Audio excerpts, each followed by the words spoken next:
इतवां खे ॿुधायूं त सिपाही मोहम्मद बशीर शहीद जो मढ़ मुल्तान में फौजी एजाज़ सां मिटी मां हवाले कयो वियो आहे। बलूचिस्तान में दहशतगर्दनि जे हमलनि में सिपाही मोहम्मद बशीर शहादत माणी हुई। ISPR मौजूद बलूचिस्तान जो अमन ऐं तरक्की रोकण वारी कोशिशुनि खे ख़त्म करण लाइ पुरअज़म आहियूं।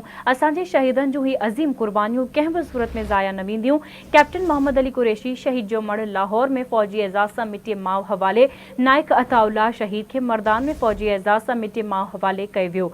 अहम ख़बर मां सां शेयर करे सिपाही मोहम्मद बशीर शहीद जो मढ़ मुल्तान में फौजी एजाज़ सां मिटी मां हवाले कयो वियो। बलूचिस्तान में दहशतगर्दनि जे हमलनि में सिपाही मोहम्मद बशीर शहादत माणी हुई।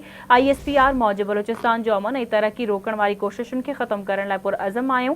असांजे शहीदनि जूं ही अज़ीम कुर्बानियूं कंहिं बि सूरत में ज़ाया न वेंदियूं। कैप्टन मोहम्मद अली कुरैशी शहीद जो मढ़ लाहौर में फौजी एजाज़ सां मिटी मां हवाले कयो वियो। नाइक अताउल्लाह शहीद खे मर्दान में फौजी एजाज़ सां मिटी मां हवाले कयो वियो।